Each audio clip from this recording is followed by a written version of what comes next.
네, 반갑습니다. 조직국장 진영합니다. 네, 오늘 굉장히 뜻깊은 날입니다. 처음인 것 같아요. 지부 차원으로 교섭위원 교육을 이렇게 요청받은 거 처음인 것 같고, 이제 큰 단위로는 하거든요. 뭐 본부 수련회 때나 전체 이제 교섭위원 수련회 때 주로 이제 하던 내용인데 아주 저는 의미가 있다 생각하고, 본래는 이제 2시간을 요청받았으나 내용이 좀 방대해서 한 2시간 반 정도 꽉꽉 채울 거예요. 한 1시간 정도 하고 형님 표정이 제일 나빠졌어. 단체 교섭 준비라는 주제로 할 거고요. 단체 교섭 실무라는 주제로 할 거고, 이따가 실제 임금 계산도 시켜볼 겁니다. 네, 시켜볼 거예요. 네, 그래서 이따가 한번 쉬었다가는 종이와 연필, 계산기 뭐 다 환영합니다. 네, 준비해 주셔서 실제 뭐 컴퓨터 열어서 이렇게 해 주셔도 되고요. 왜냐하면 이건 한번 들으면 까먹어요. 돌아서면 까먹어요. 나이 탓이 아니에요.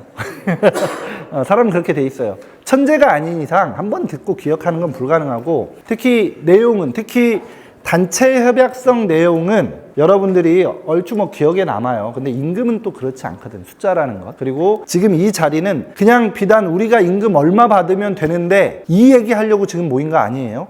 지금 어떤 의미에서는 이제 지부장님하고 수석님한테 실무적 하중이 너무 많이 집중되는데, 교섭 또한 그렇다. 근데 교섭을 물론 하실 수 있죠. 뭐 우리 미경누님이 할 수 있고 조희창 부지부장님이 하실 수 있어. 하지만 실수 안 할 자신이 있나? 예를 들면 이런 거지. 신승일 부지부장님이 난 하실 수 있다고 생각해요. 근데 그 판단을 하는 데서 자신 있게 이렇게 확 밀고 나갈 수 있나? 그렇죠. 뭐 감정을 제어하는 문제뿐만 아니라 사람이 긴가민가 하면은 위축되거든. 그 긴가민가 하는 거를 이 자리에서 없애고 가자. 그리고 극단적으로는 막 지부장, 수석, 조직국장 다 문제가 생겼어. 그러면 얘네들 문제 해결될 때까지 계좌금 휴업 이럴 거야? 아니잖아요. 누군가는 해야 한다. 그럼 포스트 홍진영 평생 지부장 하면 되나? 이동일은 된다 생각할 것 같은데. 누군가는 또 자기의 지부장을 맡으면 그분은 또 교섭이든 투쟁이든 이끌어 가셔야 한다. 그런 의미에서 진짜 단체 교섭을 졸업하는 자리로 오늘 이 자리를 이렇게 이제 준비했습니다. 단체 교섭은 그래서 노조를 결성하고, 이제 결성되어 있는 노조는 요거는 이제 생략되는 거죠. 교섭 요구, 교섭 진행하고, 노동 쟁의하고, 요구 쟁취. 협소하게 하면 딱 요 스텝 3만 단체 교섭이라 할 수 있는데 아니다. 저 전반 과정이 다 포함된다. 이 박상희의 리버럴 아치에 제가 출연해서 했던 얘기도 요거를 반드시 염두에 두고 하셔야 되는 거예요. 그리고 좀 더 얘기를 할게요. 이제 단체 교섭의 이제 뭐 개념적 정의는 뭐 이렇게 했습니다. 그럼 단체 교섭의 근간은 어딨냐? 대한민국 헌법에 있다. 제33조. 이거는 외워두셔도 좋습니다. 이 정도 외워서 이제 조합원 교육 때 이제 우리 박용환 부지부장님이 단체 교섭은 헌법에서 명시한 권리야. 헌법 제33조 1항엔 이렇게 되어 있단다.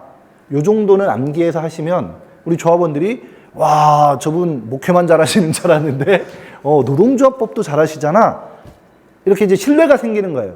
이거는 여러분들의 뭐 지식을 자랑하는 용도가 아니라 조합원들에게 신뢰를 심어주기 위해서라도 이 정도는 반드시는 아니지만 외우고 계시면 좋다. 근로자는 근로조건의 향상을 위하여 요거 중요하다. 자주적인 단결권, 단체 교섭권 및 단체 행동권을 가진다.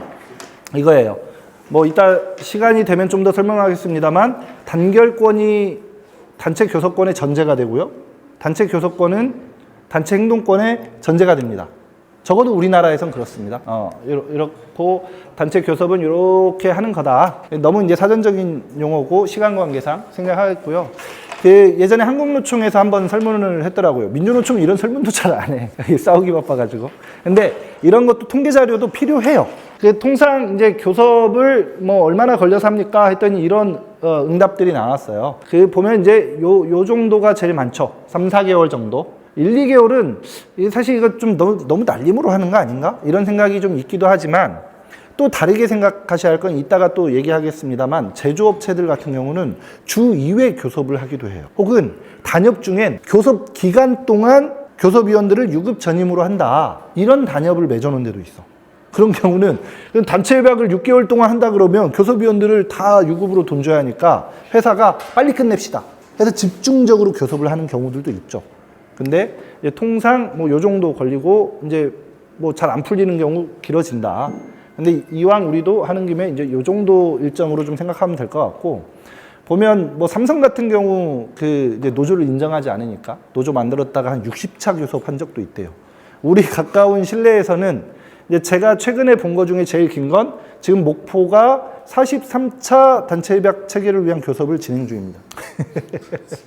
근데 이거는 이따가도 얘기하겠습니다만 결국은 교섭력이라는 건 그 조합원의 단결력이거든요. 투쟁력이에요. 그런 의미에서 단결력과 투쟁력의 한계가 있다 보니까 이게 체결이 되지 않고 계속 좀 늘어지는 면이 있다.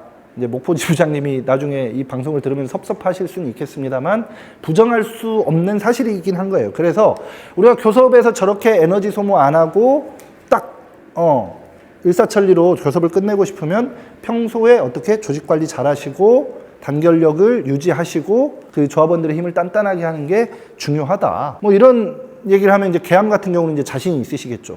뭐 우린 맘만 먹으면 뭐 하루 이틀 만에 끝낼 수 있어. 근데 이제 더만 같은 경우는 이제 생각이 좀 생기는 거잖아. 그럴 수 있죠. 이건 조직력 여부와 상관이 있는 거지 교섭위원회 교섭 능력, 실무 역량 이것이 본질적인 부분이 아니다. 그 부분을 좀 참고하고 갔으면 좋겠고요. 단체협약은 그래서 아까 그 사전적 의미 말고 자 따라서 해주세요. 사업장내 헌법 저걸 이해하는 게 좋습니다. 그러니까 대한민국 헌법이 있잖아요. 사업장 내에 여러분들의 그 근로 조건을 규정하는 수많은 규정들이 있어요. 법률도 있고. 근데 단체협약에 명시되어 있으면 단체협약 우선 적용한다 생각하시면 돼요. 뭐 물론 뭐 그런 원칙, 뭐 상위법 우선의 원칙, 신법 우선의 원칙, 특별법 우선의 원칙, 뭐 이런 원칙들이 있지만 그 노동관계법령에 굉장히 독특한 원칙이 하나 있는데 유리조건 우선의 원칙이 있어요. 유리조건 우선의 원칙. 말장난 같지만 실제 이런 원칙 이렇게 불러요. 유리한 조건. 노동자에게, 근로자에게 유리한 조건이 있으면 1. 취업규칙에는 A라고 써 있어. 근로계약서에는 B라고 써 있어. 단체협약에는 C라고 써 있어. 내용이 다 상충돼. 심지어 근로기준법엔 D라고 써 있어. 근데 C가 우리 노동자들에게 제일 중요하다. 그러면 C를 이렇게 단체협약에 C라고 써 있고 이게 제일 우리한테 유리하다. 그러면 유리조건 우선의 원칙에 따라서 요걸 우리가 적용을 받는다. 늘 이야기하지만 아무리 뭐 꼰조가 보통 꼰조가 아닌 사람이라도 취업할 때 근로계약서를 써야 하잖아요. 그 근로계약서에 막 독소 조항이 잔뜩 있단 말이야. 이건 아니지. 이럴 수 있냐고요. 없다고. 근데 취업규칙도 근로계약서도 내가 이 문구를 조율해서 들어갈 수 있는 조건이 아니잖아요. 유일하게 내가 이 문구를 가지고 얘기할 수 있는 게 이제 단체협약이고, 그래서 단체협약은 사업장 내 헌법이다. 이런 마음가짐으로 조합원들에게 교육하시고 향후에 단체협약 갱신 교섭을 하실 때도 단체협약의 내용들, 문구들, 취업규칙의 허점들 이런 것들을 여러분들이 내야지. 에이 뭐 단체협약이야. 그냥 뭐 어차피 선언적인 거니까 임금이나 잘하게. 이런 그 편향된 얘기들을 많이 제가 접하게 되거든요. 근데 그렇게 해서는 안 된다. 단체협약이 진짜 중요하다. 그래서 굳이 이제 표현하면 사규와 취업규칙이 있는데 그거보다 단체협약이 이렇고, 단체협약에 이런 표현을 쓰기도 합니다. 직접 단협 우선. 그래서 단협이 정한 기준은 근로기준법이나 개별 근로계약, 취업규칙 등에 우선한다. 이렇게 되는 거고, 단체협약이 이제 현행법보다 못하면 단체협약 위반이죠. 그 근로기준법이나 이런 건 최저를 규정하는 법이다. 그보다 더 잘해주면 괜찮지 그보다 못하면 처벌받는 거고, 잘해준다고 해서 처벌받지는 않는다. 근데 명박이가 들어와서 위를 제약한 게 생겼어요. 그게 이제 노동조합법에서 그 타임오프라고 하는 이제 근로시간 면제를 예전엔 그 현대자동차, 이제 뭐 전주 공장, 아산 공장, 울산 공장 이렇게 있고, 뭐 판매위원회 있고, 뭐 남양연구소, 사업장이 곳곳에 흩어져 있잖아요. 전체 조합원이 한 뭐 4, 5만 명 된다고. 그 노조 전임자가 그 유급 근로시간 면제자가 한 220명 정도 됐었어요. 근데 저 근로시간 면제자 타임오프 제도를 명박이가 상한을 딱 하면서 한 30명인가? 이렇게 줄었어. 민주노조 운동 못하게 하는 거예요. 노동자 활동하지 말래. 30명에서 5만 명 관리 가능합니까? 그 사업장이 이렇게 나눠져 있는데. 이런 노동학법들이 많아. 이거 철폐해야 돼요. 그리고 이제 뭐 불법 원조니 뭐니 이렇게 하면서 뭐 이렇게 뭐 사무실 제공하고 그 노동조합 막 방송차 같은 거 예전에 회사가 이렇게 해주고 그랬었거든요. 그런 것도 이제 불법 원조라는 이름으로 이제 못하게 하는 이런 일들이 이제 생긴 거지. 원래 법 취지 자체는 최저를 규정하는 거다. 최저를. 그렇게 좀 알고 계시면 될 것 같고, 뭐 단체협약서 이런 식으로 이제 그 체결하는데, 단체협약이라고 하면 단체협약서만 단체협약이라고 생각하고 임금협약서는 뭐 다른 거라고 생각하실 수 있는데, 아니다. 임금협약도 단체협약이다. 그냥 특수한 단체협약이죠. 그러니까 회사와 노동조합이 맺는 그 어떠한 이름으로 맺는 합의서도 다 단체협약이라고 이해하시면 돼요. 심지어 그 이름에 이거 단체협약 아님 이렇게 써놔도 단체협약이다. 그러면 이제 단체협약의 특징이 이제 그런 거고요. 단체 교섭은 결국 저 단체 협약을 체결하기 위한 과정이라고 이해를 하시면 되는데, 그럼 단체 협약의 목표는 뭐냐? 단체 교섭의 목표는 단체 협약을 잘 맺는 거. 너무 1차원적이죠. 그래서 이렇게 한번 좀 써봤습니다. 단체 교섭의 목표를 단체 협약 체결 이렇게만 협소하게 보지 말고, 그 교섭 시기는, 그러니까 여러분들이 사실 간부들이니까 제일 잘 알잖아. 조합원들 평소에 조합활동 관심 있습니까? 하나도 없지. 1도 없어, 1도. 근데 잠깐 관심 있을 때가 있죠. 저게 바로 내 임금이 결정되는 그때야. 여기서 임금이라고 얘기했어. 단체 협약도 사실은 별로 관심이 없어, 조합원들은. 근데 임금 협약에는 굉장히 관심이 있지. 그때 관심이 집중될 때 우리도 물 들어올 때 놓쳤는 거예요. 이렇게 이해를 하시면 쉽습니다. 그래서 조직 강화의 계기를 만들어야 돼. 응? 교섭한다 그러면 평소에는 교섭 중에 교육을 하면 막 조합원들 눈이 막 초롱초롱하다고. 평소에는 언제 끝나나? 진국장 저 새끼 왜 이렇게 말이 길어? 이렇게 생각하다가도 임금 얘기 나오면 막 이렇게 초롱초롱하잖아. 그런 시기를 좀 더 적극적으로 우리가 활용을 하자. 그래서 막 총명한 친구들, 관심 있는 그 조합원들을 간부로 그 유도하고 이끄는 그런 계기가 되면 좋죠. 3부에서 이번에 그 교섭 중에 이제 우리 간부를 발굴해서 육성하는 이런 흐름으로 딱 잘 만드셨거든요. 실제 그래서 그 사업장에서 역할도 많이 하고, 아시다시피 우리 용환 형님이 다 좋잖아. 근데 한 가지 단점이 있어. 연세가 있으니 노안이야. 잘 안 보여. 근데 우리 젊은 이제 신입 간부가 그런 이제 단점들을 이제 보완해 준다. 아, 죄송합니다. 너무 인신 공격을 한 것 같아가지고 좀 마음이 안 좋네요. 그래서 간부를 발굴하고 육성하고, 거꾸로 됐네요. 조합원을 확대하는 이런 계기로. 비조합원들도 관심이 있다고, 쫑긋해서 듣는다고. 심지어 우리 사무 같은 경우는 그 조합이 3개였어요. 우리 민주연합 있고, 공공운수 있었고, 기업노조 있었어. 뭐 비조합원들까지 하면 4종류의 집단이 있었지. 근데 우리가 작년이었죠? 벌써 오래됐네? 작년에 임금 설명회를 한다 그러니까 다 모이는 거야. 그래서 우리 민주연합은 이렇게 한다. 자랑 좀 했죠. 비조합원들도 관심이 있는 거지. 저쪽 노조, 소수노조 조합원들도 관심이 있는 거야. 이때 민주연합의 세련된 본때를 보여주는 거지. 그래서 교섭보고도 막 대충 하지 말고, 좀 잘 안 되지만 이렇게 PPT 자료도 좀 준비하고, 엑셀 자료도 준비해서, 사전에 교육 자료도 배포해서 딱 이렇게 좀 요령 있게, 센스 있게 잘하면, 저기 민주연합 실력 있네. 그렇게 하면서 이제 그 소수노조 친구들도 막 그 마음이 흔들리겠지. 이렇게. 예. 우리 민주연합에 넘어올 수 있는 이런 명분을 주자. 명분을 주자. 당연하게도 훈련입니다. 모든 게 훈련이에요. 왜냐면 해보지 않아서 모른다고. 그러니까 이 과정 자체가 민주적 운영의 정착, 제가 이제 간혹 얘기하는 수기 민주주의는 어떻게 그럼 정착되는 거냐. 교섭 요구안을 만들고, 교섭을 진행하고, 중간중간 보고대회를 하고, 최종적으로 이걸 받을까 말까, 파업할까 말까 했을 때 조합원들의 총의를 모아서 결정하는 그런 모든 일련의 과정들이 이 민주적 운영을 정착하는, 사업장 내에 우리 조합 운영에서의 민주주의를 정착하는 그런 과정으로 돼야 한다. 당연하게도 이건 이제 써 있는 거잖아요. 써 있는 거. 노동 조건이 향상돼야지. 근로 조건이라고 하는 거. 임금, 뭐 복리후생, 그다음 뭐 작업 환경. 예를 들면 난 가루청소인데 왜 내가 내 차 타고 출근하지?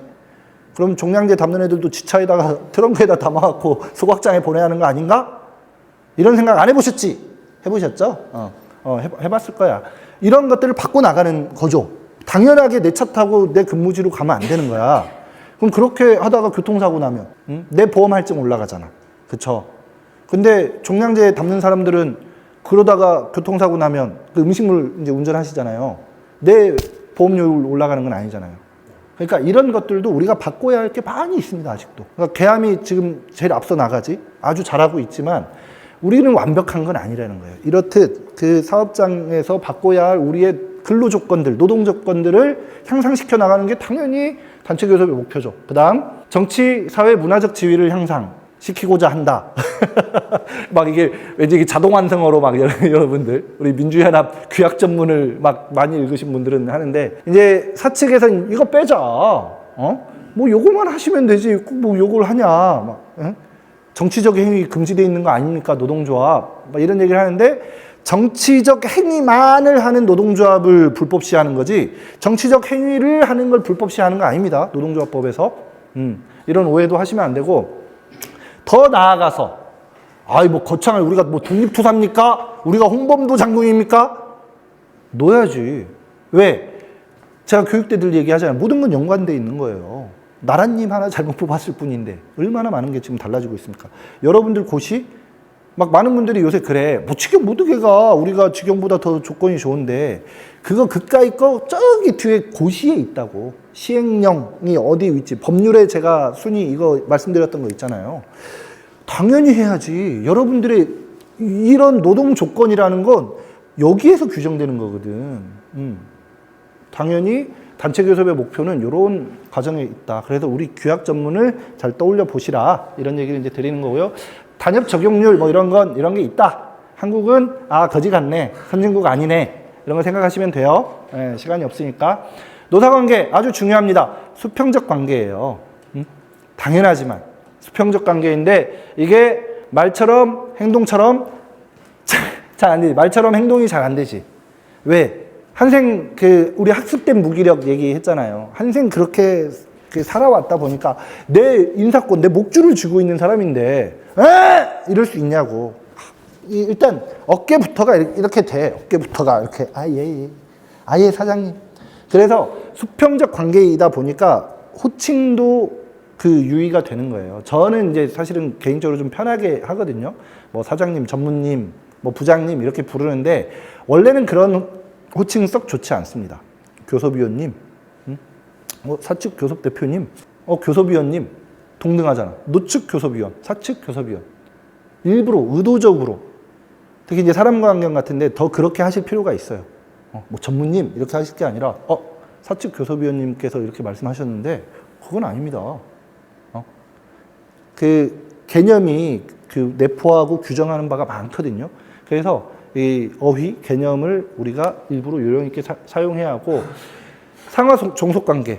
왜냐하면 우리는 업무를 지시를 받는 입장에서 몇 년 동안 그렇게 살아온 입장에서 저거 한순간에 되지 않는다. 자꾸 훈련해야 돼요. 그래서 수평적 관계, 집단적 노사 관계는 수평적 관계다. 개별적 근로 관계는 상하 관계일 수도 있으나 집단적 노사 관계는 반드시 수평 관계고 우리 교섭위원들은 우리 조합원들을 대표하는 입장이잖아요. 그렇기 때문에 반드시 당당하게 임하셔야 한다는 것을 하고 싶고, 아까도 이제 얘기했듯이 단체 교섭의 적용 범위는 요것뿐이 아니에요. 요건 최소한이고 이렇게 나아간다. 경영 참여를 넣는 게 합법입니까 불법입니까 물어봤더니 그건 아니지 않아요? 우리 명색이 민주노조 조합원이라고 하는 분들도 그렇게 생각하는 경우들이 있는데 당연히 경영 참여해야죠. 인사 경영 참여에 대해서 노사협의회 때 얘기하시기에 아니 왜 교섭 때 얘기하자 이렇게 당당하게 이제 요구하시고, 대표적인 이제 경영 참여가 이를테면 징계위원회 이런 게 있을 수 있죠. 그래서 사무에서 최근에 이제 폭력 사건이 이제 있었고 그에 이제 징계위원회에 들어가가지고 이제 김비룡 수석님이 뭐 이렇게 합시다라고 의견을 이제 주시고 뭐 그렇게 이제 진행을 하셨잖아요. 그런 것들이 이제 대표적으로 인사권에 우리가 개입하는 건데 인사 경영 안 되는 게 아닌 거죠. 예를 들면 이제 좀 더 힘이 있는 뭐 제조업체나 이런 데들 같은 경우는 그렇게 해요. 설비 투자나 이런 것들도 이거 안 된다. 설비 투자 더 해라 니들이. 이런 식으로 이제 하기도 하고, 그리고 이제 납품을 하거나 2차 벤더, 3차 벤더 같은 경우는 우리 같이 가가지고 현대자동차 납품 좀 뚫자. 뭐 이런 식으로 해가지고 그런 많은 것들을 이런 교섭에서 내용에 담아서 하기도 하고 한다는 거예요. 경영권은 뭐 건들 수 없는 겁니다. 뭐 이런 식의 얘기들을 많이들 하거든요, 사측에서. 까고 있네 이렇게 하고 요구를 당당히 요구하고 우리의 이 권한들이 더 넓혀져 가는 이런 방향으로 이제 되어야 한다는 겁니다. 아까도 이제 했지만 중요하니까 좀 텍스트 같지만 반복해서 좀 볼게요. 힘과 힘의 관계에서 결정되는 거예요. 여기 있는 말빨은 한계가 있어요. 뭐 홍진영 말 잘하지, 김비룡 말 잘하지, 진영아 말 잘하지. 근데 우리 말빨로 되는 게 아니다. 말빨로 됐으면 모든 사업장의 임금과 단체 협약이 똑같아야 하잖아요. 근데 사실 똑같진 않거든. 그건 여러분들 각각의 현장이 갖고 있는 조직된 힘, 조직력, 이 차이인 거예요. 그래서 어느 사업장은 타임오프 2000시간, 어느 사업장은 뭐 1500시간, 뭐 1300시간, 이런 식으로 되어 있는데, 결국은 힘과 힘의 관계에서 결정된다. 그렇다고 막 무턱대고 가가지고, 야, 덤벼. 이렇게 이제 하는 건 아니고, 이제 신의상실의 원칙에서, 이제 시작을 하는 거고, 예, 이건 아무리 강조해도 지나치지 않다. 교섭력. 그러니까 보면 이제 교섭위원들 원망하는 얘기를 많이 해요. 근데 이걸 몰라서 그러는 거야. 이걸 몰라서 그래. 결국은 나 때문에 임금이 안 오른 건데 조합원들이 그걸 잘 모르고 김비룡이 교섭 잘못해가지고 이렇게 이제 생각하는 경향들이 생길 수 있다.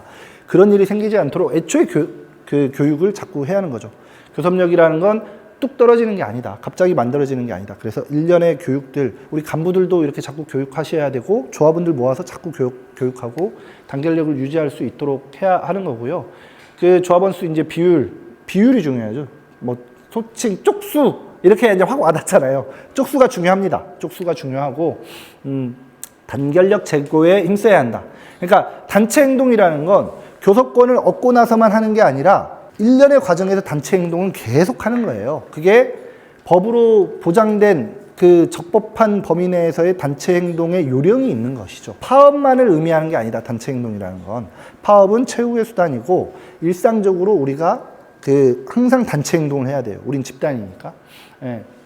교섭 유형도 참고 삼아 알아두세요. 이제 뭐 통일교섭인데 동일교섭으로 잘못 써 있네요. 연합단체 노조가 있고 사용자 단체끼리 이렇게 하는 거고, 통상 이제 개별교섭이라고 하는 요런 걸 많이 해요. 단위 노조와 이렇게 사장, 개별교섭이라는 걸 이제 통상 제일 많이 하는데, 통상 이제 개별교섭, 이를테면 계암, 우리 부지부장님, 뭐 사무장님하고 계암 사장하고 이렇게 이제 교섭하는 게 가장 일반적인 교섭 형태, 개별 교섭. 근데 이제 전주는 이제 묶어서 이런 집단 교섭을 할 수 있다. 응? 우리 민주연합 전주 지부와 계암 대표 나와, 사무 나와, 호남RC 나와, 사랑강경 나와, 삼부 나와, 더마음 나와, 이렇게 해가지고 집단 교섭도 할 수 있는 거예요. 저는 사실 그렇게 했으면 좋겠어요. 당장 내년부터라도. 그럼 왜냐면 임금이, 다른 데들은 임금이 달라가지고 쉽지 않은데 우리는 전주시의 원가 계산대로 임금 적용을 하잖아요. 그래서 큰 차이가 없거든. 그래서 그 틀대로 하는 게 이제 제일 좋은데, 이제 그런 특징은 있죠. 호봉제를 실시하는 사업장이 있고 그렇지 않은 사업장이 있고, 그래서 그거는 저는 토론하면서 전주 지부의 입장을 하나로 좀 모아갈 필요가 있다. 이런 교육도 그런 차원에서도 의미가 있는 거예요. 평소 같으면 이런 생각 잘 못하거든. 이런 논의도 못하거든. 왜냐면 워낙 우리가 일이 많아요. 그래서 지금 당장 제기되는 일하고 그런 토론하고 뭐 이렇게 대응하다 보면 품을 들여서 시간을 내서 그럼 우리 임금 체계 어떻게 할까? 이런 논의를 할 시간이 생각보다 별로 없거든요. 뭐 이런 자리. 그래서 이따가 식사 시간에는 웬만하면 이런 교섭 형태나 임금 구조, 임금 체계는 어떻게 갖고 가는 게 좋을까? 뭐 이런 식으로 이제 한번 논의해 보는 것도 의미가 있다. 그래서 이렇게 같이 하는 것을 아까도 말씀드렸듯 집단 교섭이라고 하고, 지금 우리 민주연합에서는 우리 강원 쪽에서 하고 있죠. 광원에 18개인가 18개 지자체와 강원도청, 강원 도지사가 이제 교섭 대표로 이제 나오는 거예요. 이번에 김진태인가? 그 친구랑 민주연합 위원장이 같이 걸어가는데, 야, 이걸 반갑다고 해야 할지 그지 같다고 해야 할지, 아무튼 뭐 이렇게 하는 거죠. 이것도 하나의 교섭 형태고, 제가 이제 제일 장려하고 그 자랑하는 교섭 형태 중에 하나가 바로 이 대각선 교섭입니다. 그 뭐 통일 교섭이니 뭐 개별 교섭이니 뭐 집단 교섭이니 하다가 대각선 교섭하면 좀 애들 말장난 같은데 실제 있는 말이에요. 이렇게 하는 거죠. 쉽게 얘기하면 이렇게. 노동조합은 그 상급단체는 아니지만 단일 노조니까 그 하고 이제 현장이 같이. 그래서 저 같은 그 조직 담당자들은 일반적인 걸 많이 알죠. 예를 들면 법률도 좀 알고 타 지자체 사례, 타 사업장 사례들을 일반화된 내용들을 풍부하게 알고 있죠. 현장에 있는 교섭위원들은 현장의 구체적인 실태를 알고 있죠. 조합원들의 정서를 알고 있고. 그러니까 이 위아래의 이 내용이 딱 결합되면 이 개별 기업의 사용자는 딱 자기들 정보만 제한적으로 알고 있잖아. 그러니까 야 다른 데서 해주는데 왜 안 해줘? 그럼 일단 그것만 듣고도 움찔하게 되는 면이 있는 거야. 그렇죠. 그래서 우리는 이렇게 위아래가 같이 사측은 사용자만. 그래서 이렇게 교섭하는 걸 대각선 교섭이라 한다. 이게 우리 민주연합노조가 갖는 큰 장점 중에 하나인 거예요. 뭐 사무에 뭐 기업노조 있는데 걔네들 어디 가서 물어볼 거야? 어디 가서 물어볼 거야? 물어볼 데가 없다니까. 그렇죠. 더 마음도 마찬가지예요. 그 한국노총 있지만 걔네들이 이 대각선 교섭 해줄 것 같아요? 지들이 뭘 알아야 해주지. 알아야 해주지. 예. 이 교섭의 형태만을 가지고도 야 니네들이 민주노총으로 와야 하는 이유야 라고 설명할 수 있는 거예요. 이 형태만 가지고도. 자, 본부나 타 지부에서 참가하면 불편해합니다.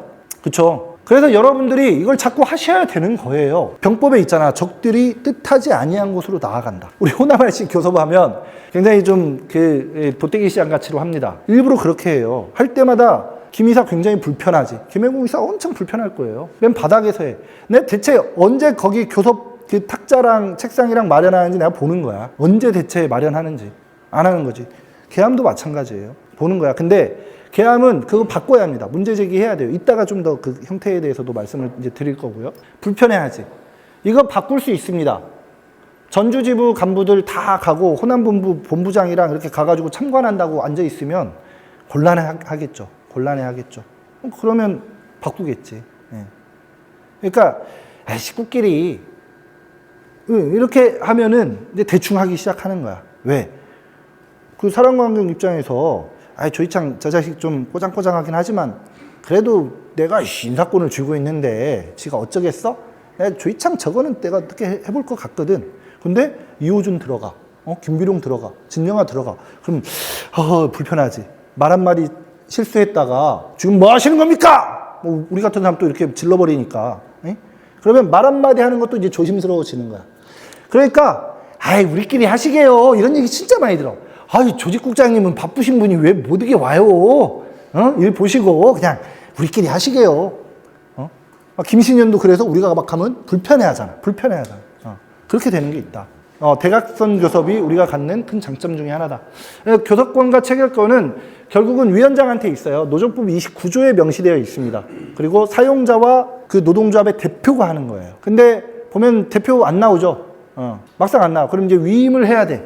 위임도 법으로 이렇게 정해져 있어요. 근데 이렇게 안 하는 경우들이 있다. 하나 이제 중요한 건 우리는 이렇게 규약에 그 단체협약에 관한 사항을 총회에서 결정하게끔 되어 있으면 통상은 어떻게 된다? 법에서는 위원장이 결정할 수 있지만 우리 규약에 이렇게 정하고 있으면 반드시 찬반 투표해야 되는 거예요. 찬반 투표 안 하고 위원장이 이렇게 지부장이나 이런 사람들이 직권으로 조인하고 도망가면 이거 업무 방해다.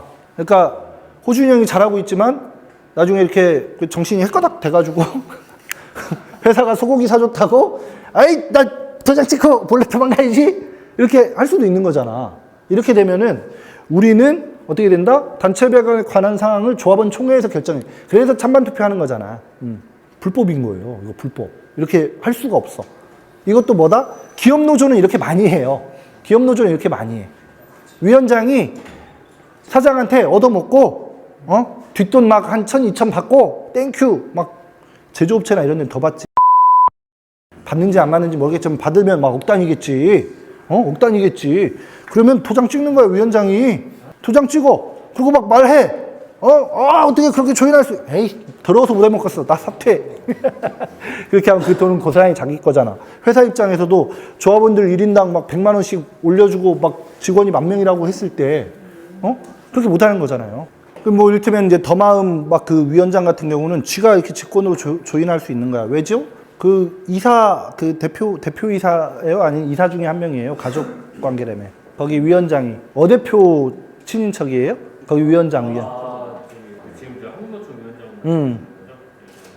전 대표 참모대표하고는 상관이 없고 네. 대표에 좋다. 그러니까 이런 식의 친인척 관계야. 그럼 어떻게 되겠어? 명절 때 이렇게 만나가지고 야 이번엔 그냥 이렇게 갖고 찍자. 야, 그래야죠. 이렇게 예. 질문. 예. 기존에 그러니까 민주노총이 단협을 체결했고 새로운 단협이 체결되기 전까지는 기존 단협이 유효하잖아요. 네. 근데 이제 그 조건은 있지만 유효하죠. 우리 같은 경우는. 어용노조가 이제 교섭본을 가져서 그렇게 그 대표가 이제 어용노조 같은 경우는 쟤네들은 요거는 우리 민주연합의 규약이잖아요. 걔들은 이 규약 적용을 안 받아. 그래서 노조법상은 어떻게 돼 있다고? 노조법상은 교섭과 체결 권한이 위원장한테 있는 거예요. 예. 그래서 이건 단협의 여부와 상관없이 그냥 걔가 하면 되는 거야. 그 사장의 친인척이 하면 되는 거야. 그래서 사무 같은 경우도 조심하셔야 돼요. 그러니까 공공운수는 이제 지금은 없어졌잖아. 공공운수의 그 규약이 어떻게 돼 있는지 모르겠지만 있겠지. 명색이 민주노조인데. 그럼 공공운수 분들이 듣고 항의가 올라나? 항의 오면 뭐 있겠지. 우리 뭐라고 하는 거 아니잖아. 있겠지. 근데 만약에 없으면 그냥 위원장이 직권조인 해도 되는 거예요. 근데 우린 있어서 못 하는 거야. 그러니까 나중에 이제 용환 형님이 이제 정부장하고 이제 화해를 했어. 그래가지고 정부장이 형님 우리가 관계가 보통 관계가 아닌데 어렸을 때부터 이런 관계인데 내가 형님 1,000만 원 드릴 테니까 임금 동결하는 걸로 하시게요. 해가지고 우후 해가지고 딱 했어. 그럼 효력이 있다 없다? 그러니까 효력이 있다 없다? 없다. 왜냐면 용환 형님은 우리 민주연합이니까 민주연합 규약 적용 받아야 돼. 이렇게 하고 도망가 버리면 어떻게 된다? 업무방해죄로 잡혀간다.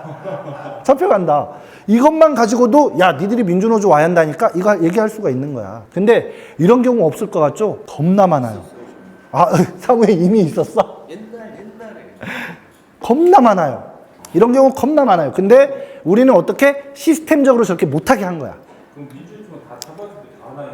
모르겠어요. 민주노총 16개 산별에 제가 모든 규약을 보질 않아서 모르겠는데 우리 민주연합노조는 확실히 합니다. 그럼 근데 창구단이랑 절차에 들어간 노조한테 안 알리고 그냥 대표 교섭노조에 그 몰래 해도 돼요.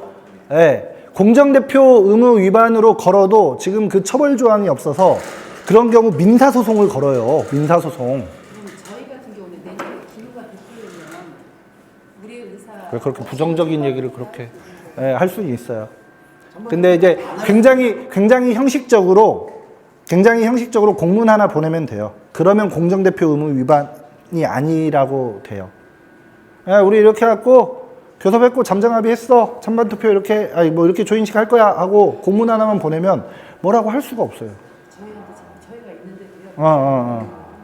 그리고 말씀이 죄송한데 그것도 전 반대편이었잖아요. 그게 중요한 뭐냐면 그래도 마지막에 이렇게 맺었어 하는 것보다는 중간중간 이 안건을 토의하고 있고 맞습니다. 안건이 있으니까 나름 그 어용에서도 그거를 준비를 하더라고요. 맞습니다. 그래서 매뉴얼 원래대로라면 교섭을 하려고 해. 그러면 요구안을 야 니들 거 내놔 해서 공동 요구안을 만들고 자 이렇게 요구안을 만들어서 교섭할 거야 라고 이제 그 소수노조들한테도 보내주라고 해. 법에선. 근데 그렇게 안 한다고. 안 해도 처벌 조항이 없어요. 그러니까 안 해. 공정대표 의무 위반으로 걸면요 시정 명령이 떨어지는데 야 앞으로 통지 잘해줘. 그럼 말씀하셨듯 야 이렇게 교섭했고 이렇게 했는데 뭐 사측이 못 해준대. 별 수 있겠어? 이렇게 도장 찍어야지. 그 모든 결정을 교대 노조가 할 수 있다고. 모든 결정을. 우리한테는 통보만 해줄 수 있는 거야. 통보만. 통보만 해주면 되는 거야. 해줄 수 있는 거야가 아니라 해주면 되는 거야. 반대로 그러면 저희 같은 교섭을 할 때 기업노조, 어용노조의 동의를 받지 않고 그냥 맞습니다. 없는 거예요. 맞습니다. 그리고 이제 그 공정대표 의무를 위반했을 때 사용자는 우리가 이제 어떻게 해볼 수 있는데 노동조합 어떻게 할 거야? 민사로 이제 걸 수 있는 거예요. 손배 소송 걸 수 있는데 민사하면 이제 몇 년이잖아. 몇 년. 전 지금도 궁금한 게 개별 교섭이에요. 아까 네. 개별 노조에서 뭐 나라 소속 노조는 따라가겠지만 개별 교섭을 해서 임금을 다르게 적용을 못한다라고 지금 말씀들을 하시는데 아, 그렇지 않습니다. 저는 그렇게 아니라고 들었거든요. 임금은 네. 그러니까 과반수, 그러니까 근로자 전체 과반을 조직한 노동조합이 없는 경우에는 임금 얼마든지 조합원과 비조합원 따르게 적용할 수 있습니다. 법상 그렇습니다. 근데 이제 과반 이상 되는 경우 일반적 구속력, 과반이요? 예. 그 전체 직원이 이제 99명인데 우리가 50명으로 조직되어 있어. 그런 경우는 이제 일반적 구속력이라는 게 생기는 거고, 이제 그런 것도 이제 그런 데들도 있어요. 이게 복수노조일 경우, 복수노조일 경우 우리 그 다르게 적용 교대 하면 안 될 것 같은데요. 제가 네. 명확하게 답변을 해주신 분이 없어가지고. 그러니까 저희가 예를 그럼 제가 명확하게 말씀드리겠습니다. 안 됩니다. 예. 그래요. 예, 근거는 좀 더 찾아볼게요. 근데 안 된다고 이해하고 있는 거 보니까 안 돼요. 다르게 임금은 어차피 개별 교섭이니까 다르게 갈 수 있잖아요. 죄송합니다. 이제 이해했어요. 이제 복수노조 사업장인데 사업장이 사용주가 개별 교섭을 동의했을 때 네. 다르게 갈 수 있죠. 다르게 갈 수 있나요? 다르게 갈 수 있죠. 그래서 더마음 같은 경우도 한국노조 따로 다르게 갈 수 있죠. 다르게 갈 수 있나요? 맞습니다. 실제 그런 사례가 있잖아요. 우리 해남군, 우리 민주연합하고 기업노조하고 그 임금 체계가 달라요. 그래갖고 막 걔들이 막 신문에 막 투고하고 민주연합은 퇴직금 누진제 적용하는데 우리는 안 해준다. 뭐 민주연합은 아무튼 뭐 위험수당 5만 원씩 주는데 우리는 안 해준다. 법적으로 문제될 거 없습니다. 그럼 성과나 예를 들어 뭐 우리 노조에서 뭐 기업노조에서 5만 원 뭐 임금협상 성공 그치. 타결 성과금 이런 표현 막 많이 쓰잖아요. 타결 성과금으로 우리 민주연합 조합원들에게만 5만 원씩 지급한다. 문제되지 않죠. 근데 전제는 근데 그 민주연합 조합원이 과반수일 때, 전체 직원의 과반수일 때는 아까 말씀드린 근로기준법상 일반적 구속력이라는 것에 적용 대상이 되는 거잖아요. 그런 경우는 이제 근로기준법 위반이 되어서, 근데 이런 경우는 그 근로감독관들이 다 인지해서 수사하기가 힘들어. 네, 다시 이제 돌아가서 이제 아까 이제 정정해 드릴게요. 그 과반수 노조일 땐 그 조합원과 비조합원의 임금을 차등 적용할 수 없다는 거였고, 이제 개별 교섭을 했어. 복수노조 사업장에서. 사무가 제일 쉬워요. 30, 30, 30 있어. 민주연합한테는 100만 원, 비노조한테는 90만 원, C노조한테는 80만 원. 이렇게 임금 협약 체결할 수 있다, 없다? 있다. 네, 있다. 실제 해남군이 그렇게 했다. 사무만 성과금 200만 원씩 받을 수 있다. 있다. 과반수가 아니잖아. 그러니까 법 위반이 아니에요. 그렇게 되는 게. 교섭권 이제 위임에 대한 얘기를 하겠습니다. 외부인인가요, 우리가? 외부인 아니다. 왜냐면 민주연합 노동조합으로 주로 이제 위원장, 아까도 얘기했지만 29조에 따라서 위원장이 교섭권 체결권을 갖는데 그 교섭 권한을 누구한테 위임했다? 김비룡, 이재원한테 위임했다. 이재원 여기 없을 줄 알았으면 이거 바꿀 걸 그랬다, 본인. 이렇게 해서 일체의 권한을 위임함. 이런 표현도 되게 중요해요. 표현도. 그러니까 사용자들은 이런 표현도 교섭 권한을 위임함 이렇게 쓰기도 해요. 체결권은 위임하지 않은 거야. 체결할 땐 또 사장이 또 허락해 줘야 되는 거야. 이런 경우들도 있어요. 그래서 이 위임장의 위임 내용도 우리도 명확히 적시해서 줘야 되는 거고, 명확히 우리도 받아야 되고, 원래 이제 민주연합도 매뉴얼은 이제 교섭에 관한 그 권한만 위임하거든요. 원래 매뉴얼은 그렇다. 우리도 교섭권만 위임하고 나중에 잠정 합의되면 찬반 투표하고 그것을 중앙에 올려서 보고해서 위원장이 이렇게 해도 된다 하고 승인했을 때 이제 체결 권한 위임장을 또 따로 이제 발부하죠. 이거 중요해요. 교섭권 위임 관련해서 사용자가 간섭할 문제가 아니에요. 우리 군산 사례, 박상희 국장님한테 교섭권을 위임했어, 노동조합이. 근데 왜 박상희 국장이 교섭에 들어오냐 이거야. 그래갖고 우리 노동위원회까지 가갖고 결국 어떻게 됐지? 이겼어. 지배 개입. 노동조합에 대한 지배 개입. 왜 니들이 뭔데 노동조합 교섭위원회에 대해서 이래라 저래라 해? 라고 해서 그 부당노동행위라고 판정했어요. 노동조합법 제81조 부당노동행위 그 벌칙조항 아시는 분, 지부장님 내려. 눈치 없이 내려! 명색이 근로자위원이 그걸 맞추시려 그래요. 자, 다른 분. 검색 안 돼! 검색 안 돼. 야, 여기서 검색을 하냐?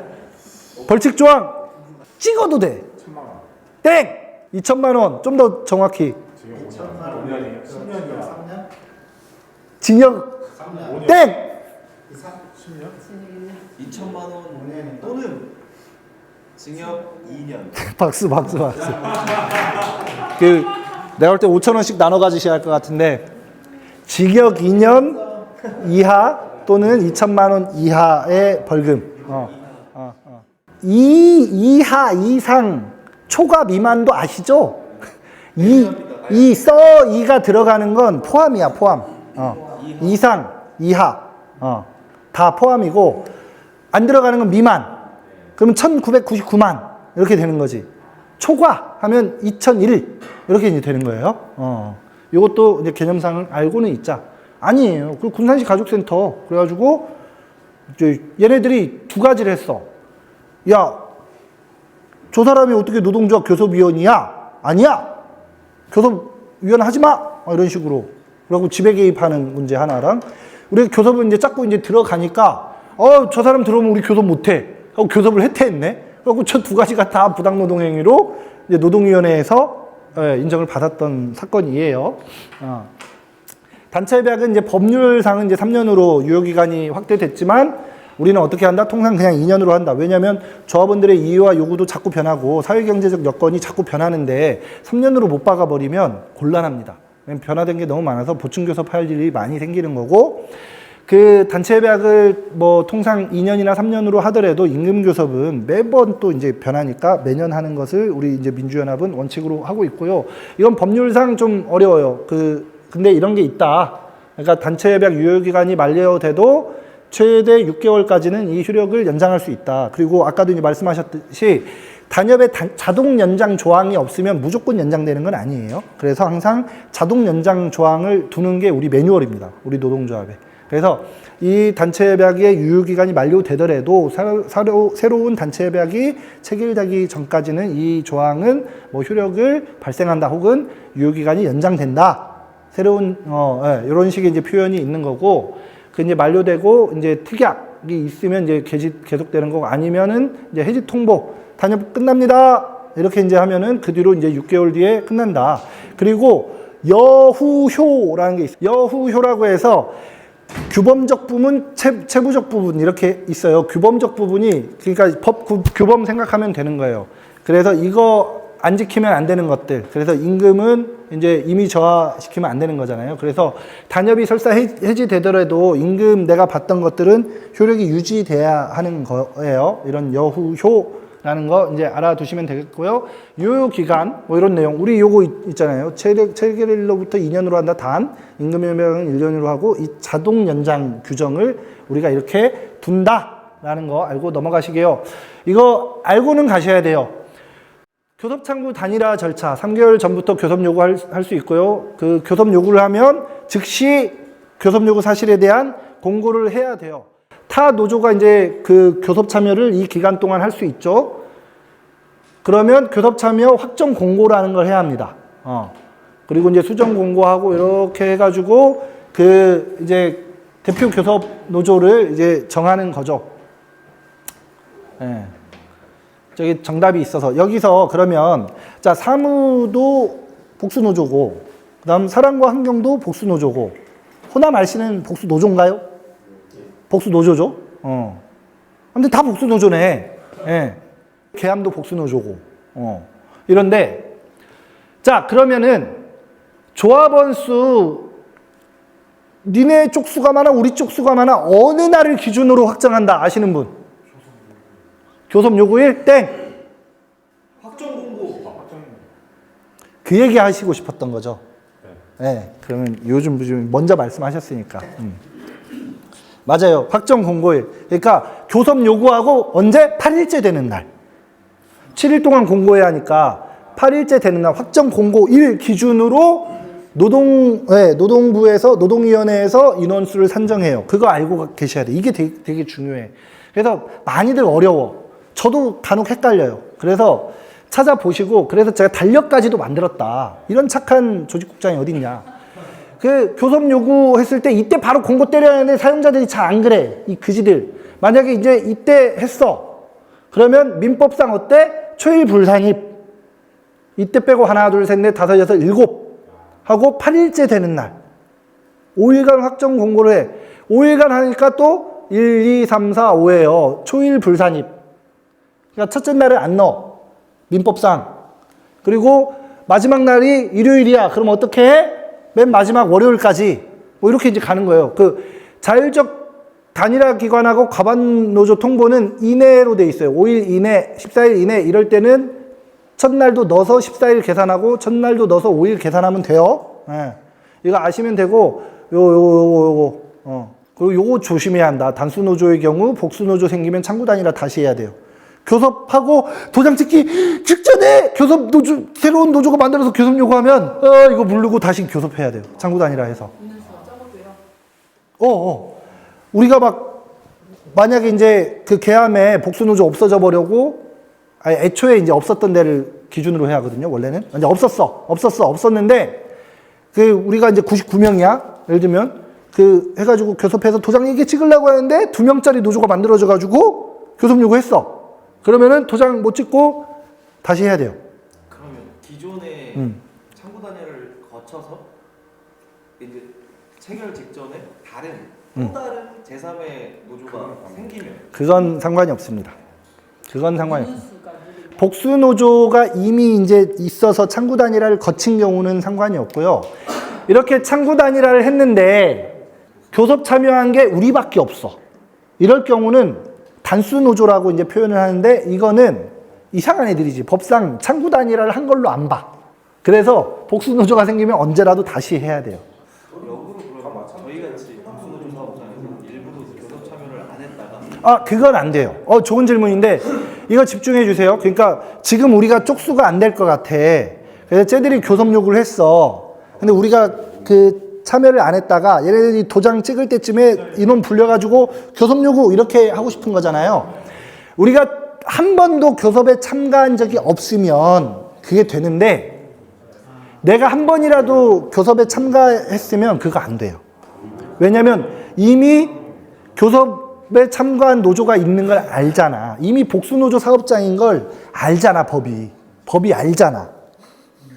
왜냐면 해산 신고를 하지 않았으면 알잖아. 있다고 생각하거든. 그래서 그런 맹점이 있어요. 이거는 틀렸다는 게 아니에요. 저도 그 주장이 옳다고 여기지만 법은 그렇게 보진 않는다. 요건 그러면 형식적으로 새로운 노조를 만들어서 그렇게 하면 되는 건가요? 이미 복수노조 사업장이잖아. 사무 같은 경우는 아예 복수 노조 자체가 없었을 때는 없었을 때 단수 노조일 때는 이를테면 우리 영암군 지부가 250명 있잖아요. 하고 도장 찍으려고 했는데 새로운 노조 뭐 2명짜리 만들어졌어. 그러면은 교섭 다시 해야 하는 거야. 죄송해서 하는 거죠. 네네. 만약에 기노가 대표 저희 같은 경우는 기노가 네네. 대표 노조 가지고 협상하는 과정에서 뭐 그게 내용이 뭐 마음에 안 들어가지고 근데 갑자기 우리 민주연합으로 사람이 많이 돌아서 우리가 그랬죠. 더 많아졌다 음. 하면 네. 그 도장을 찍을 수 있게 할 수 있는 거예요. 그래도 요 때를 기준으로 인원수를 산정하기 때문에 의미가 없습니다. 그래서 하려면 빨리 하세요. 하려면 빨리, 나중에 하는 건 의미 없습니다. 하려면 빨리 하세요. 요때가 중요하다.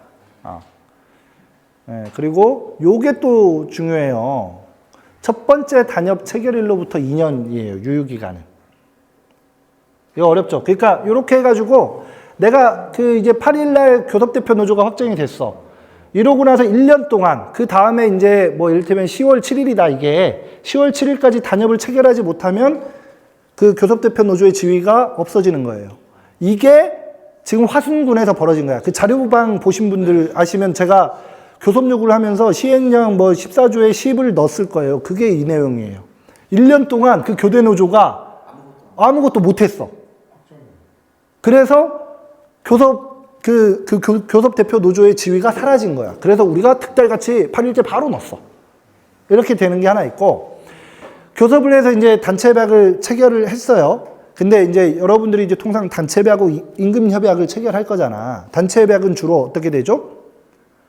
체결일 도장 찍은 날부터 효력을 발생하지 주로. 내가 2023년 그 12월 8일 날 도장을 찍었으면 2025년 12월 7일까지 유효기간을 주로 설정을 하죠. 이렇게 2년. 그럼 내가 오늘 이 단체협약을 체결을 했어.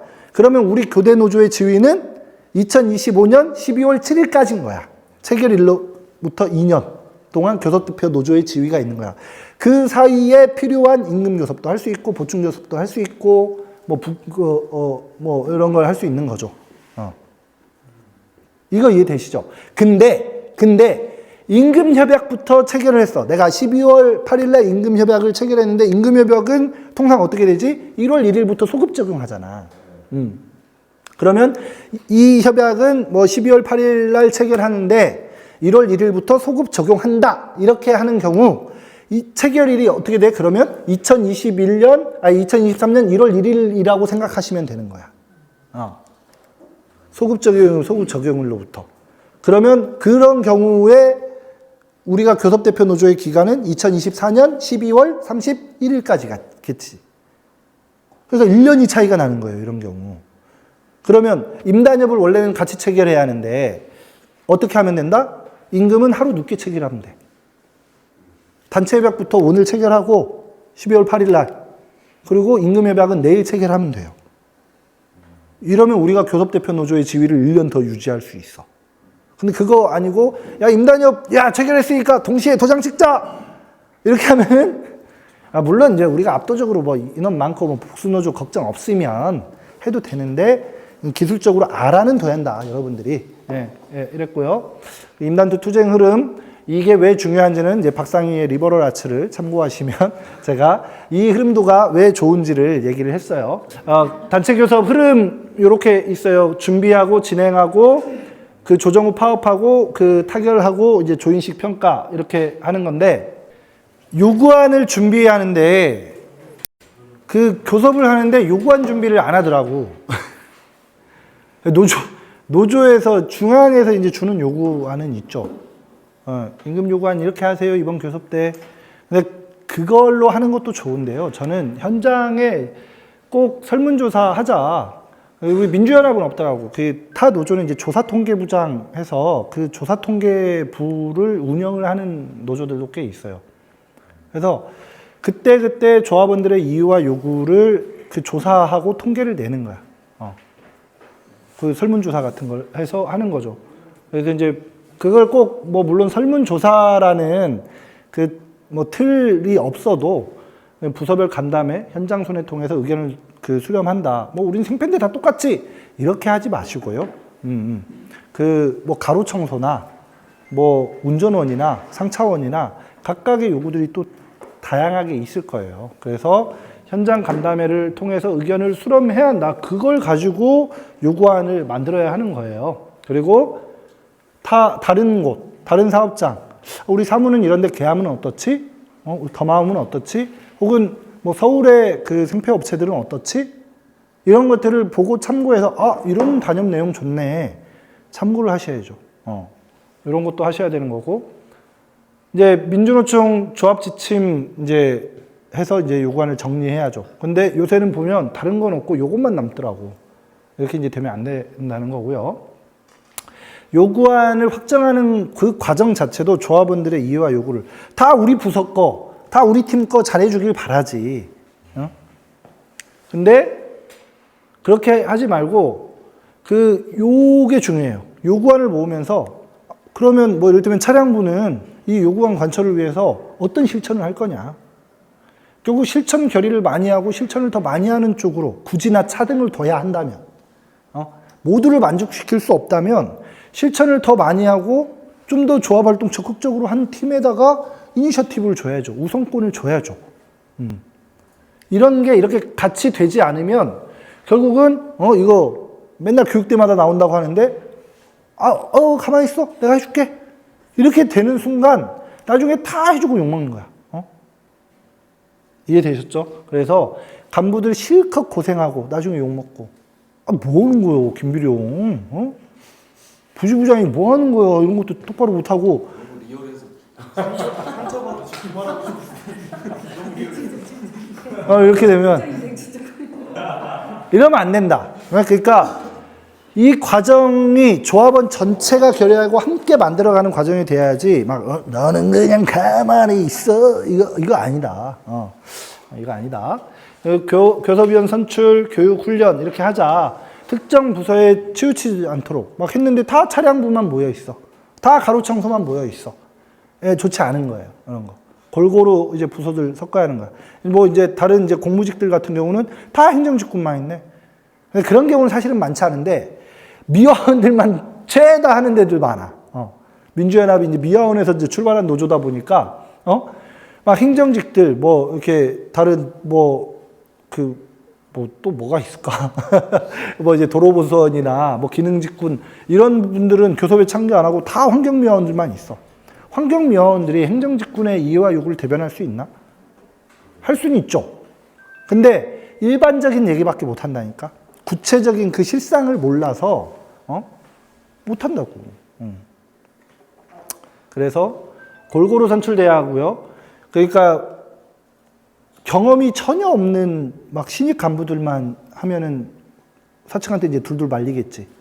그럼 막 경험이 중요하다고 해서 다 그런 어르신들만 있으면 나중에 그분들 은퇴하면 누가 하냐 이제. 그래서 언제나 신구 간부가 그 조화가 잘 돼야 하고 오래된 간부들은 이제 그만큼 이제 노련함이 있겠죠. 나이 드신 분들은 대신 막 이렇게 패기는 또 없어. 그래서 이제 보면 이제 인생의 쓴맛과 좌절을 너무 많이 맛봐가지고 이 교섭 시작하면서 올해는 이쯤에서 정리가 되겠구나 뭐 이런 마음이 사실은 좀 들어요. 그래가지고 싸우려고 잘 안 해. 그렇게 되면 안 싸우면 우리 요구는 갈수록 이게 점차 낮아질 수밖에 없고 그래서 신구 간부가 조화되고 젊은 층과 노년층이 조화될 필요는 젊은 친구들 새롭게 하는 애들은 막 패기와 열정 일단 잘 몰라. 바람벽도 막 벽이라고 일단 막 차고 봐. 이런 그 열정이 있고 패기가 있어야 사측이 움찔움찔 하거든. 저 새끼 진짜 파보할 것 같네? 이런 느낌이 나야 들어주는 거잖아. 그래서 그런 여러 이유로 신구 간부가 조화가 돼야 한다. 근데 이제 우리 많이들 그렇게 이제 양보하잖아. 안 그래도 일도 바쁜데, 업무도 밀렸는데, 그냥 그 축소해서 교섭위원 2명만 들어가서 하시게요. 이렇게 하지 마세요. 이왕이면 교섭위원 막 67명, 그 최소 그 선정하셔서 다 들어가자고. 들어가서 요구하고 배우고. 이 과정이 중요한 공부가 되는 거예요, 공부. 그걸 3부가 제일 잘해요, 3부. 박수 한번 치고 가시죠. 3부는 막 거의 뭐 다구리 치는 느낌이야. 우리 한 10명 앉아있고, 저기 정부장이나 그 밑에 직원, 딱 이렇게 한 2명 정도 이제 교섭을 하면, 우리가 이제 자신감이 생기지. 뭐 물론 우리가 물리력을 뭐 할 건 아니지만, 틀리면 확 가둬버린다.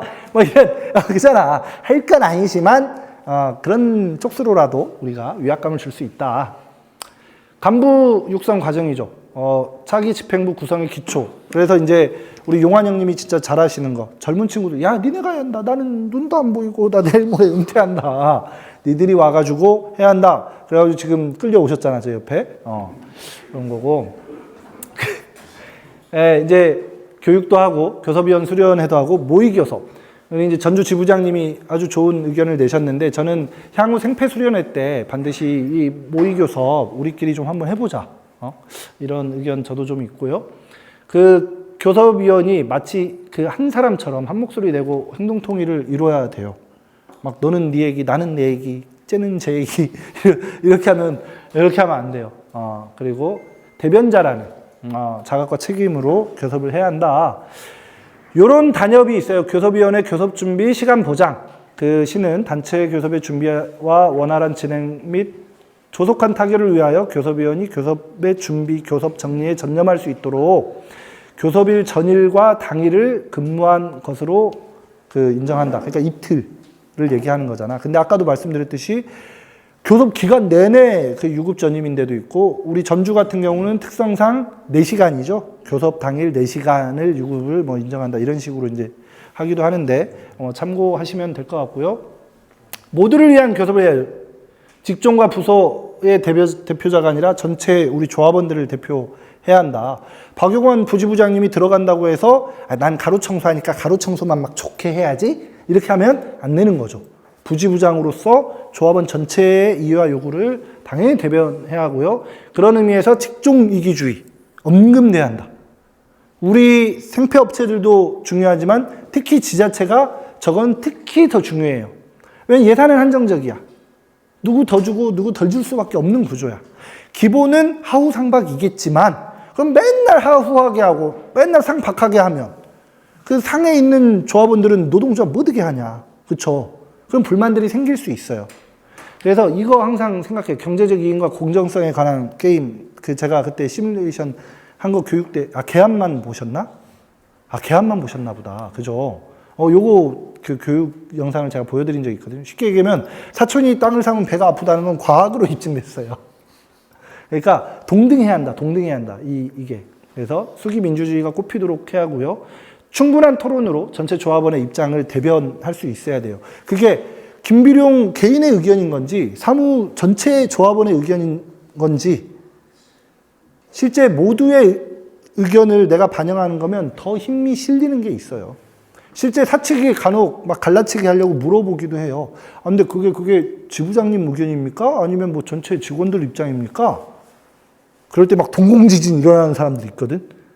왜냐면 조합원들한테 안 물어본 거야. 이거 이렇게 내가 따내고 싶은데 어때? 이게 우선순위에 배치돼도 돼? 이걸 안 물어본 거야. 막 동공지진. 아무 말도 못하고. 그럼 막 분위기 막 쉐해지는 거지. 그럼 다음 교섭 때 하시죠. 이걸 이렇게 이제 되는 수들이 이제 생기는 거고. 역할 분담을 잘해야 한다. 가장 거칠게 말하면 이제 국합, 배드캅 설정 잘하셔야죠. 국합, 배드캅. 무슨 말인지 아시죠? 그러니까 교섭 때 주로 이제 좋은 역할. 어렸을 때 이제 사고 쳐가지고 경찰서 가보면은 경찰 아저씨들이 다 무섭지 않아. 이렇게 국밥 사주는 경찰 아저씨도 있고, 아유, 얼마나 마음이 불편하니 빨리 이제 진술하고 집에 가갖고 따순밥 먹어야지. 어머니한테는 내가 잘 말할게. 이런 경찰 아저씨가 있고, 야, 이 새끼야, 너 머리에 피도 안 마른 새끼가 벌써부터 이렇게 하면 나중에 커갖고 뭐가 되려고 그래, 막. 이런 경찰들도 있잖아. 국합, 배드캅. 우리 지부장님이 왜 제일 끄덕끄냐. 예. 네. 악역. 악역과 그 반대는 뭐야? 선역이냐? 선역. 이게 좋은 역할, 나쁜 역할. 예. 네. 이게 있어야 돼. 그치. 근데 저는 이제 주로 제가 교섭 때 깽판을 치거든? 막 내가 막 깽판을 치는데 나금수가 옆에서 같이 이렇게 막 깽판 치면 돼, 안 돼? 이거 깽판이야. 깨자는 거야. 이렇게 되면 안 되는 거야. 내가 이렇게 막 깽판 막 치면은 나금수가 옆에서 에이, 국장님 좀 참으시고, 제가 좀 얘기를 하겠습니다. 거봐요. 이렇게 여러분들이 너무 그렇게 우리가 못 받을 안을 갖고 오시니까 우리 국장님이 개같이 짖잖아요. 그러니까, 여러분들도 좀 생각해 보시고, 이렇게 이제 배드캅, 국합. 이해되셨죠? 그렇다고 또 다 국합만 있으면 안 돼. 좀 해주시죠. 어렵다고요? 그럼 별 수 없죠. 이렇게 하면 어떡하냐. 그래서 국합과 배드캅의 역할을 적절히 나누고 들어가세요. 그것도. 갖고, 야, 우리 중에 먼저 못 참는 놈이 승질 내는 거라. 막 이렇게 하지 말고 역할을 구체적으로 나누고 교섭 준비 시간에 밥 먹고 뭐 담배 한 대 피고 들어가라는 의미가 아니라 그렇게 오늘 교섭 내용을 보고 구체적인 발언과 역할을 나누고 들어가라는 의미예요. 그런 것들을 구체적으로 해야 합니다. 분별력과 판단력, 뭐 이런 얘기는 너무 지금 일일이 하면 시간이 너무 없어서, 요렇게, 하자.